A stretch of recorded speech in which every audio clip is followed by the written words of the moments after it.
Jacob left Beersheba and went toward Haran. He reached a certain place and spent the night there because the sun had set. He took one of the stones from the place, put it there at his head, and lay down in that place. And he dreamed. A stairway was set on the ground, with its top reaching the sky, and God's angels were going up and down on it. The Lord was standing there beside him, saying, "I am the Lord, the God of your father Abraham, and the God of Isaac. I will give you and your offspring the land on which you are lying. Your offspring will be like the dust of the earth, and you will spread out towards the west and the east and the north and the south. Look, I am with you, and I will watch over you wherever you go. I will bring you back to this land, for I will not leave you until I have done what I promised you." When Jacob awoke from his sleep, he said, "Surely the Lord is in this place, and I did not know it." He was afraid and said, "What an awesome place this is! This is none other than the house of God. This is the gate of heaven." Early in the morning, Jacob took the stone that was near his head and set it up as a marker. He poured oil on top of it and named the place Bethel, though previously the city was named Luz. Then Jacob made a vow. "If God will be with me and watch over me during this journey I'm making, if he provides me with food to eat and clothing to wear, and if I return safely to my father's family, then the Lord will be my God. This stone that I have set up as a marker will be God's house, and I will give to you a tenth of all that you give me."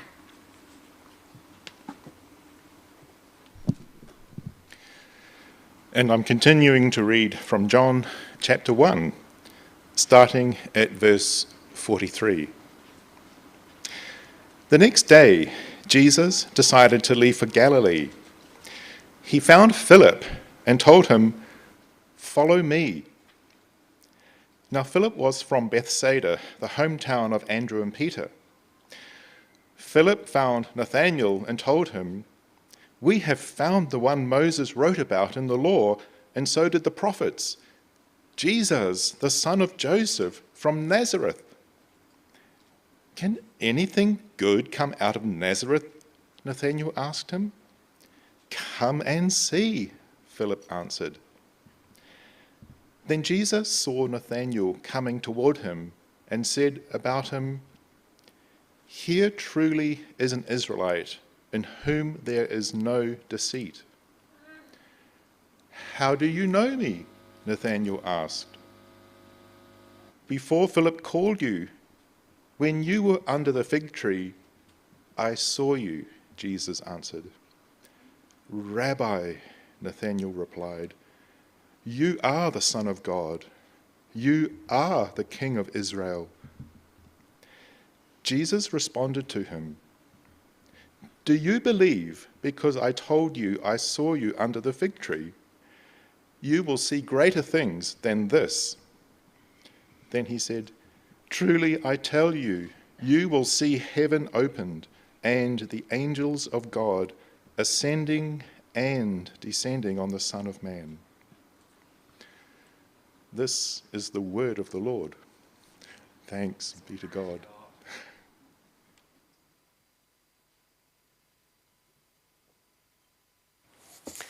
You meant to say thanks be to God, people, in case you didn't know it. Yeah. Well, they've let me up early. Oh, I do like it when they let me up early. You know what that means, doesn't it? No. I'll be good. Promise. Hey, thanks, team, for leading us, Dan and the worship team. Did you notice we had a new drummer up here this morning? Wasn't he good?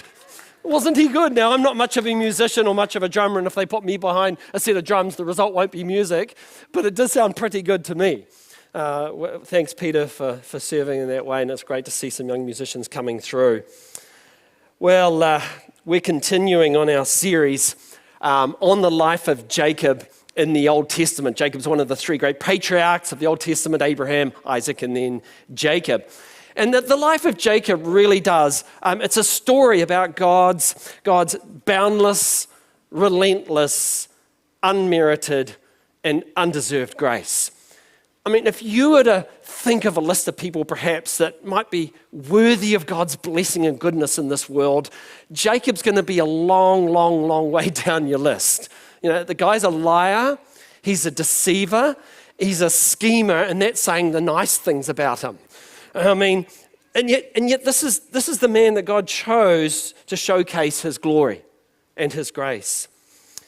Most of you are familiar with the name C.S. Lewis, right? Very, very famous British. He was a writer, author. He was also a philosopher, but he wrote those series of books on the Chronicles of Narnia. But he wrote this little book I got on my shelf called Surprised by Joy. And in that book, right at the end, he describes his conversion.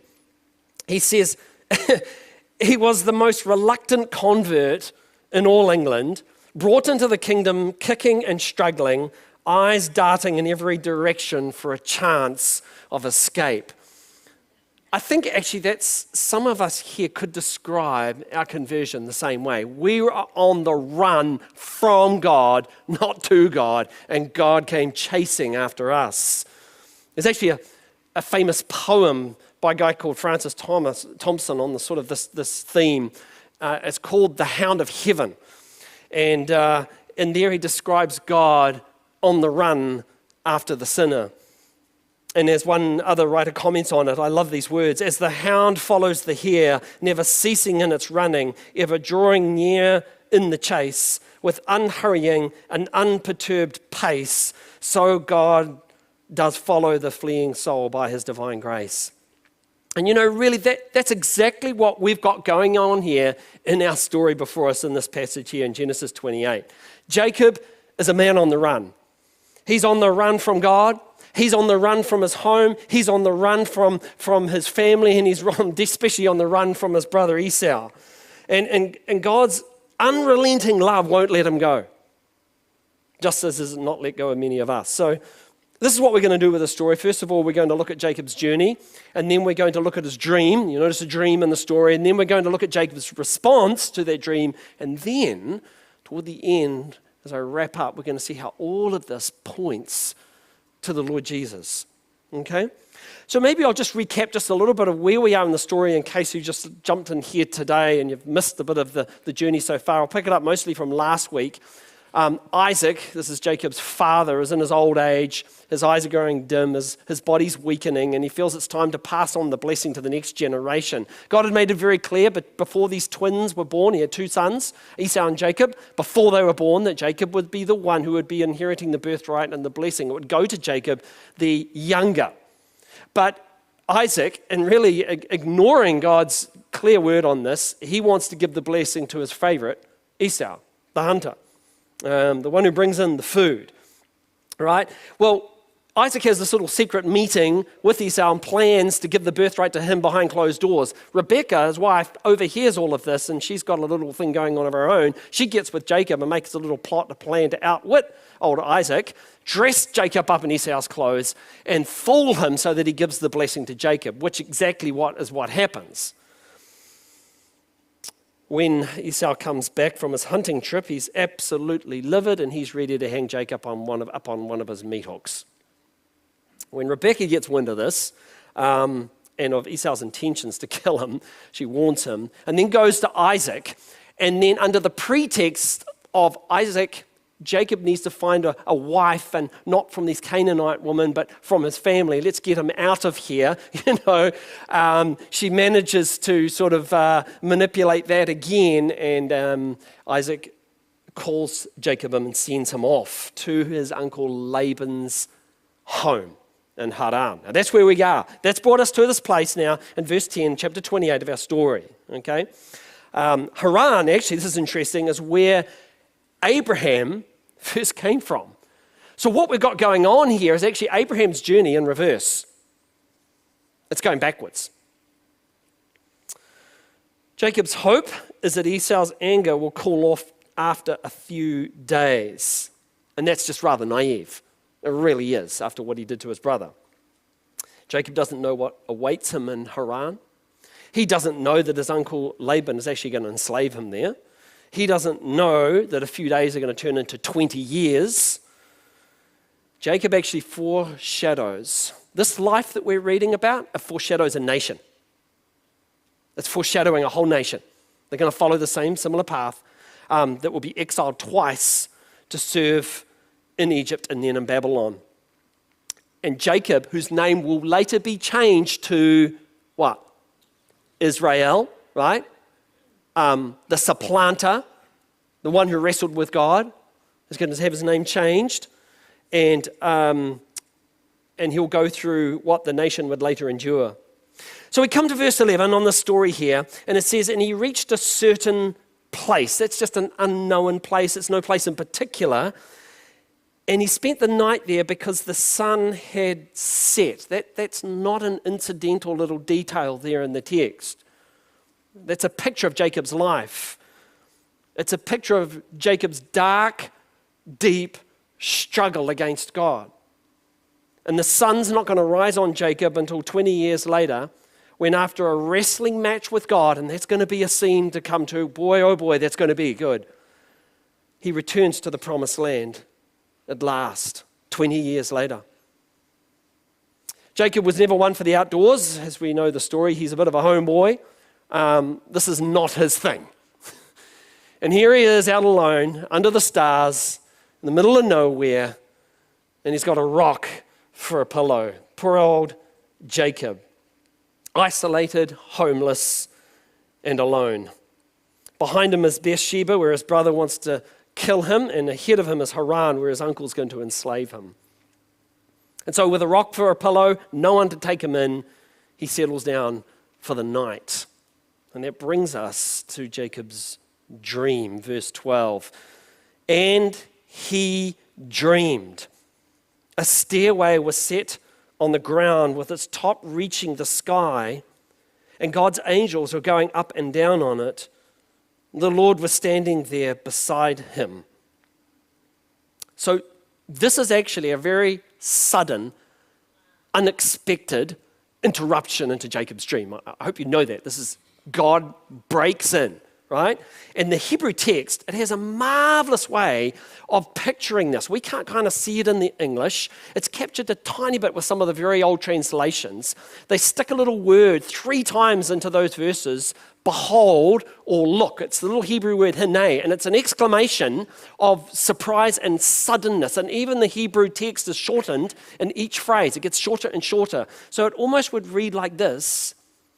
He dreamed, and look, a stairway was set on the ground with its top reaching the sky. And look, God's angels were going up and down on it. And oh my goodness, look, the Lord was standing there beside him. That's the way the text would read and feel. You see, suddenly, very unexpectedly, in this certain place, no place in particular, on a very ordinary night, God breaks through to Jacob with his grace. Jacob is not looking for God. He is not on some spiritual pilgrimage. He is not searching spiritually. His mind is on mere survival. That's all he's thinking on, just getting through the night and getting to this place where my uncle is. And God comes to him. Now the stairway, what is this? What is going on here? Well, the stairway, it's a picture of this constant, uninterrupted communication, connection between heaven and earth. Think of it as like those two-way escalators. You know, you've seen them, right? You see them in the malls or big stores. If you've been overseas, you'll see them in the underground metros all over the place. You've got people going up one side, and then right next to them, there's people coming down, right? As you're going up, you see the others going down. You know what I mean? It's kind of what the picture is here.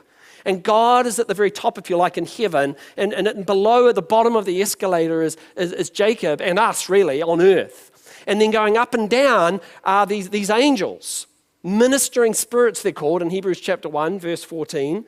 those who are sent out to serve those who are going to inherit salvation. That's their job, that's their role. God's messengers.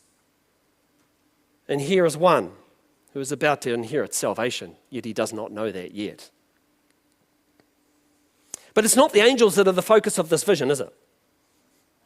The focus of this dream or this vision is the Lord. And that's the climax of it. Jacob saw the Lord. And the Lord moves from at the very top and comes down. Significant. Comes down to Jacob. Because it says he was standing there beside him. God comes down the staircase to where Jacob is lying. And what does this great Lord, maker of heaven and earth, this great majestic one, what is this holy one going to say? What does he say to Jacob? Well, Jacob, boy, have I had my eye on you. And the angels have been coming back and forth and they've been telling me all about your shenanigans. I've heard about all of your cheating and your lying, you little rat. You're supposed to be Abraham's grandson, following in his footsteps, and look what you're doing. You're an embarrassment to the whole family. Look at the trouble you're in. And that's what we would say. But there's no hint of that there, is it? There's not a hint of anything like that. There's no word of reproach. It's amazing. There are no even commands to obey. You go and sort yourself out, Jacob, from here on. You've got to do things differently. No. He doesn't curse him. Instead, God affirms his promises to him. And we read in verse 13, this is what the Lord says, I am the Lord, the God of your father Abraham and the God of Isaac. I will give you and your offspring the land on which you are lying. Your offspring will be like the dust of the earth, and you will spread out toward the west, the east, the north, and the south. All the peoples on earth will be blessed through you and your offspring. Where we've heard that before. Where did we hear it before? We've been through this Genesis thing, haven't we? What chapter? 12. Chapter 12. Good. Chapter 12, where God appears to Abraham, right? And I think it's no coincidence that Genesis 12 follows right after Genesis 11 and the fiasco at Babel. Now, just follow me with this. This is quite neat. This is quite cool. Right, just you wind the clock back to when we went through those early chapters, Babel, right? What's going on there? All the people on the plains of Shinar, right? And they gather together, and what are they going to do? They're going to say, we're going to build ourselves what? A tower, a stairway to heaven. And we're going to make a great name for ourselves. We're going to be great, and we're going to reach God with the gods. And in response to this really rebellious human desire to become big, to become God, God appears to Abraham. Very next chapter, chapter 12, right? This pagan idol worshiper from Haran appears to him and promises blessing to him.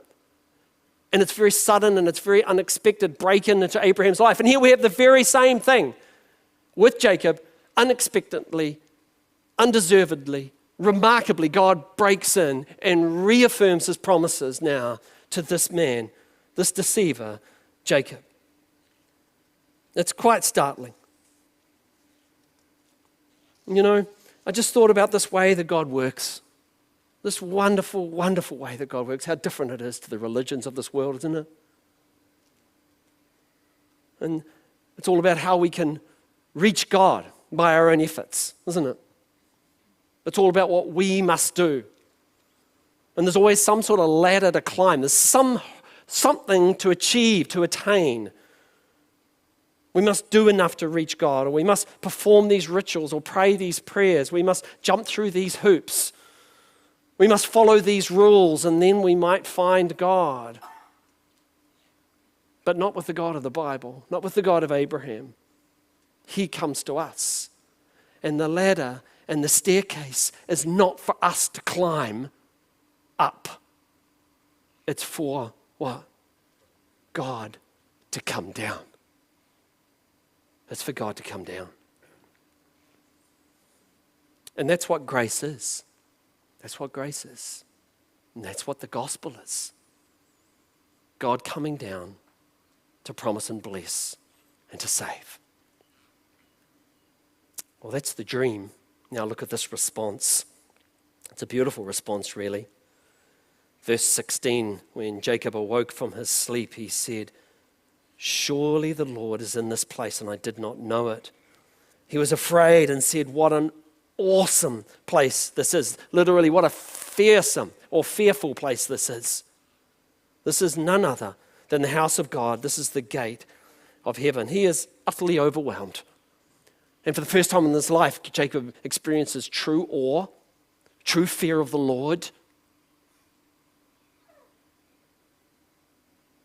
What an awesome place this is.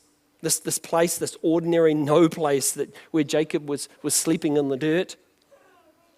It's been transfigured, hasn't it? It's been transfigured by God's presence. And it became for him the house of God, Bethel. That's what Bethel means, the gate of heaven. He's seen an entrance to heaven. He's seen the God of glory standing before him. God was there and has been there, but he was utterly blind to the fact. Surely the Lord was in this place, and I did not know it. How many of us could say the same thing? How true this is for so many in our world today.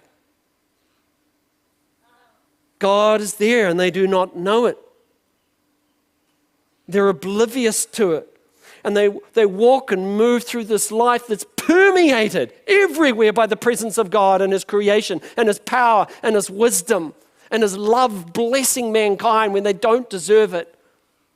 And they cannot see it. They cannot see it. Their eyes are blind to it and their hearts are hardened to it. And they drive past churches every day full of people who are in there praising and worshiping their God, and they do not know that God is there ready to speak to them. It's a tragedy, isn't it? How we long for them to know it. And perhaps you're one of those people today, or I might be speaking to you. And I tell you, my friend, if the Prince and Princess of Wales walked into this room today, I tell you what, you would know it. And I tell you, if Prime Minister Jacinda Ardern came here flanked by all her bodyguards, you would know it. If Richie McCaw walked in here, you guys will be up on your feet. Yeah, you'd know it. Peter Jackson walked in here, wow, we just got ourselves a superstar. And yet the Lord of the universe could be here and you might not even know it. You might not even know it. You know, during my teen years, I used to attend a Baptist church on a Sunday evening, on and off, mostly off than on, and not for any reason that I was seeking God. I actually went along because I had a couple of high school buddies and their parents forced them to go on a Sunday night, and so I kind of went to keep them company. And also just to sort of check out the local talent, if you get my meaning. I'm just saying it real, that's where I was. I was a very lost young man. And no good intentions there whatsoever. But lives were being changed in that church. God was at work. And I didn't pay attention to any of it. God was in that place and I didn't even know it. Didn't even know it. And then one day, a few years later, I was at a very, very low point in life and I still had no desire to know God or search for God. Still. Lost, blind, hard-hearted. But then something happened. And the gospel was explained to me. I'd heard it so many times before, but this time I was listening. Because God was doing a work. And just like in Acts 16, where it says that God opened the heart of Lydia to hear the things said by Paul, so it happened for me. And for the first time in my life, I came to understand or see that Jesus came and why he died, to bear sin, my sin, and that his perfect life could be credited to me if I put my trust in him. But I needed that encounter with God personally. I needed to know for myself, even though I knew this message, that God was there, that he was real. And it happened. of all places, in a car, driving and listening to, of all things, to Bob Seger. And he's singing the song, I'm dead serious, so don't laugh at me, Against the Wind. It just shows what God can use at the right time, even a pagan singer, in the lyrics of a song, and they went like this, against the wind, I'm still running against the wind, I'm older now, I can still hear those words. Good night. I'm older now, but I'm still running against the wind. And I tell you so, it was like this voice so clearly inside of me, it says, that's you, Peter, running for me. And I knew where that voice came from. I knew it was him. And in that car, on that road, God came to me. And what was a very ordinary car and an ordinary trip became a very, very holy, holy place as he met me. And it was soon after that I turned my life over to Jesus and I surrendered my life to him. What an awesome place this is, Jacob says. This is none other than the house of God. This is the gate of heaven. And he names it Bethel, house of God. And then he takes the stone, the very stone that he'd been sleeping on, and he consecrates it to God. And he never wanted to forget that sacred spot where the Lord of heaven met him. And then he makes a vow to God. And there's some who criticize Jacob's vow here, and they say, well, he's stiff-arming God. He's making a sort of bargaining with God. If you do this, God, then I'll do that. And I think people would say that have been a bit harsh on Jacob here. I don't think that's his heart's intention. I think Jacob's vow is actually a response to what God promised to him. God promises to Jacob his presence. And then Jacob vows that God will indeed be his God if he will be faithful to his promise and his presence and his protection. And you might say, well, there's a measure of uncertainty here. And you could say, well, there's a measure of unbelief in here. But isn't that with all of us? And especially when we first come to find Christ. And how tender and weak that little faith is, isn't it? That little seed. And how it's filled with mixed, intentions. There's certainly unbelief mixed in there. There's certainly doubts mixed in there. This is a fresh start for Jacob. And he's got a lot of growing to do. Just like we've got a lot of growing to do after we first came to the Lord. And so I don't think we should be too heavy on him. I think his heart is in the right place here. And that's what really matters. So Jacob, in this dream of a stairway, witnesses a connection, doesn't he, between heaven and earth. And he realized that he could not find his way to God, but God finds his way to him. God meets him in his grace. What Jacob didn't know and what he didn't realize was all of this was pointing to something more wonderful and great and awesome and fearful that he would do in the person of his son. So at this point, I really would like you to go with me, if you have your Bibles, to John chapter 1. And let's see the connection here with the New Testament. And this page 942 of our guest Bibles, those little red Bibles that you see there under the seats, if you wanted to follow where I am here. And see if I get this connection right. And here we have the scene in the beginning of Jesus' life. The Gospel of John, he jumps the birth of the incarnation. He got that, but the actual births, which in Joseph and Mary's story, that's in Matthew and Luke. But John jumps straight into Jesus' ministry. And here we've got him calling his disciples at the beginning of his ministry. And the first ones to respond are Peter and John. And now we have Philip following him. And in verse 45 of our text here, John chapter 1, Philip finds Nathanael. And he says to him, we have found the one Moses wrote about in the law, and so did the prophets, Jesus, the son of Joseph from Nazareth. And Nathanael replies, can anything good come out of Nazareth? Come and see, Philip answered. Verse 47, then Jesus saw Nathanael coming toward him and said about him, here truly is an Israelite in whom there is no deceit. Now this is interesting.